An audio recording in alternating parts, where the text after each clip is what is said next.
So tell me about what happened today and why you did it. Sure. Let's see. Today, first and foremost, for me, was about going to watch Letha Winston speak about her son Patrick Kimmons and his murder by the Portland police. And so I was there to watch and to see Letha and to film her speaking, and did that. And my other purpose today was to address the picture of former Mayor Neil Goldschmidt hanging on the wall in Ted's office, the mayor's office. And there was a few different options of how I was going to address that, but given the circumstances that it happened to be unwatched at the time, I decided to just liberate it from City Hall. Okay, and why did you pick who you picked? Neil Goldschmidt is a horrible child molesting criminal. Unfortunately, the statute of limitations ran out before he could be prosecuted for his crimes. His victim's life was ruined. She was a child of a family friend, 12 to 13 and 14 years old, when he was having sexual relations with her. And he happened to be occupying the mayor's office of the city of Portland at the time as well. So these revelations came out when he was appointed to the Oregon Board of Higher Education by Ted Kulongowski in about 2003. And he, in a email with his victim, admitted to his crimes, and I think it went from there. So the Oregon legislature and leadership in Salem took Neil Goldschmidt's images down from the Capitol building. He was also governor of the state of Oregon, as well as he was called to Washington, D.C. by Jimmy Carter to serve as the Secretary of Transportation for a while. So a very, very, very successful politician who betrayed all of Oregon and all of his constituents, all of the voters, all of the people that he ever represented by the horrible deeds that he did. And I was disgusted that, and not surprised that Ted Wheeler doesn't have the character to address this himself. And so this victim, what happened to her eventually? She committed suicide. It ruined her life. She was never okay. There's a very nicely written article by Margie Boulay, who was a writer for the Oregonian quite a while ago, is now retired.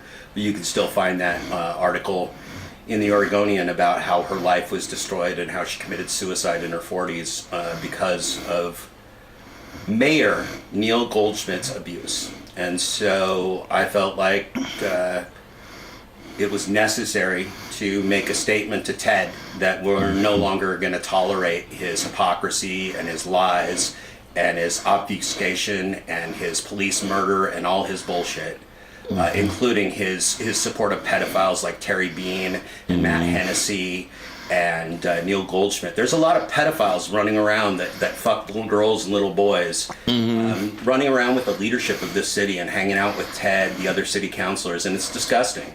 And so I'm proud to have made a statement about that. But again, the most important part of today was Letha Winston speaking to Ted about her son Patrick Kimmons and his murder by the Portland police, and the fact that the entire city of Portland and the police have lied about the murder of Patrick Kimmons, and that in fact he was unarmed at the time he was murdered, and he was shot in the back. So what I really want to see is Ted and the city council start to take responsibility immediately for the murders of Andre Gladden, John Ellifritz, Patrick Kimmons, Moose Hayes. I mean, all of these people, all of these individuals, these surviving family members have lawsuits going against the city of Portland now, or somewhere in progress, and they do proclamations about supporting ending white supremacy in Portland and anti-racism and joint terrorism task force, but they don't address the fact that they're responsible for murders, and that they, the city, and their lawyers continue to destroy the families, the Gladden family, the Hayes family, the Ellifritz family, Letha Winston. They're all suffering financially, mentally, physically, every possible way. And Ted, you're a fucking asshole. And Danielle Outlaw, you're an asshole. You're all assholes. And City Council, you don't have the courage to stand up for the victims either. So maybe it's time for everybody in the Portland City Hall to go look in the mirror and try and figure out if they're partially responsible for people dying. Constantine Severe, the IPR, Independent Police Review, resigned. Who else resigned? Ted's chief of staff resigned over the holidays. Burke Nelson, who was Ted's guy for police, his senior advisor, just resigned. There's a mass exodus from City Hall, and Ted needs to pull his head out of his ass. It's pathetic, and it's ruining this city. Okay, let me ask you this. Did the, were you willing to go to jail today? Absolutely. In fact, that was my plan, was to go to jail, because I really didn't think I'd get it out of the building. I thought I'd have to destroy it on site, and that's what I was prepared to do. So you were prepared to destroy the picture on site? That was my plan, because I didn't think for a moment that I would be able to walk the picture right out of the building. Okay. And this is part of your protest? Absolutely. This is just a personal direct action that I decided to do because I could. I actually conceived of this when I was with the Gladden family. The family of Andre Gladden was meeting with Ted and Danielle in the mayor's office, and I accompanied them not inside the meeting, but to Ted's office, and was waiting. And I sat there and stared at these pictures for about an hour and 15 minutes while the family met with Ted Wheeler and Danielle Outlaw and were lied to by Ted Wheeler and Danielle Outlaw. Shamefully lied to. Okay, tell me a little bit about Sam Adams. Well, let me go real quick before I do that, because I want to just point out. So as I sat there, I stared at Neil Goldschmidt and these other people, and it really occurred to me that it was time to make a change, and that it was shocking after writing about this, and I have written about it over a period of years, as have other people, that nothing's been done. But that's Ted Wheeler's MO, right? Ted doesn't do anything. He does things that are symbolic. So I'm serious. So you want to talk about Sam Adams? Yeah. Sam Adams. I am not an expert on the Sam Adams story.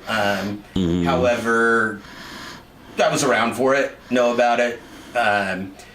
So the Sam Adams case, he had a minor young man that was close to him, and there was debate and dissent about whether Sam had sex with this young man when he was under the age of 18, or whether they waited to have sex till after he was 18.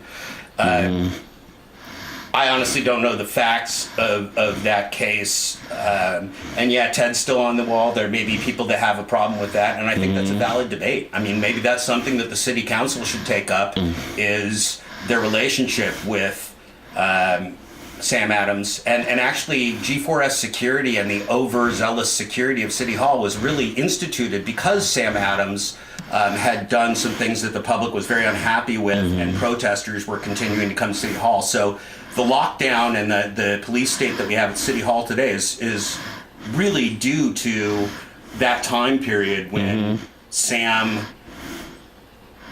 was mayor and was facing this crisis in his personal life and potentially a legal crisis.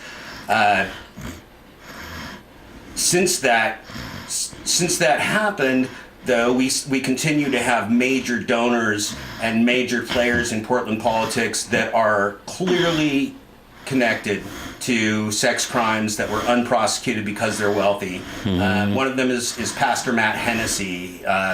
He had a similar situation with a young family member and has never paid the price for his crimes, and continues to work with children and young people, which I find to be very frightening. So let me ask you this question: you've been around Portland for a while. You know about the police. You know about the mayors.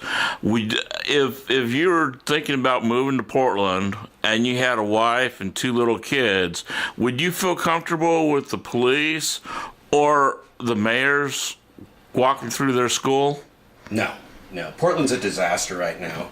The police are a disaster. They can't hire new officers. Nobody wants to be a Portland police officer. An article just came out Actually, I think it was from the department. They did a survey. The morale's awful. They have no confidence in their leadership and in their role in the community. The community doesn't like them, which is understandable because they've been murdering people. And they have very obviously discriminated against people of color. Twice the teenagers of color have had police interaction versus white teens.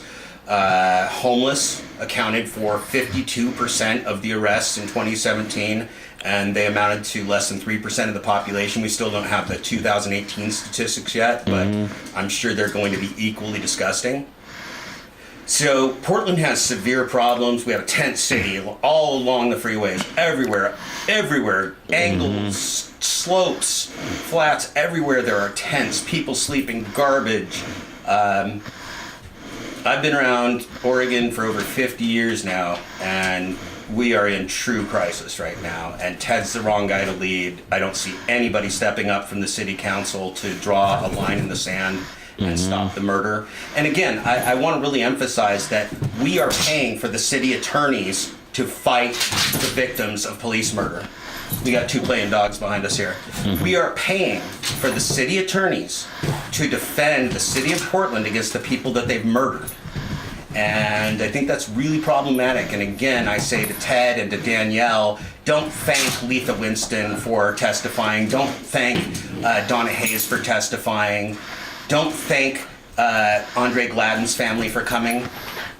Do the right thing. Make their families whole. Deal with them honestly. Stop making them go through this lawsuit process because you know you're wrong and you're liars. And you're defending a police department that's indefensible.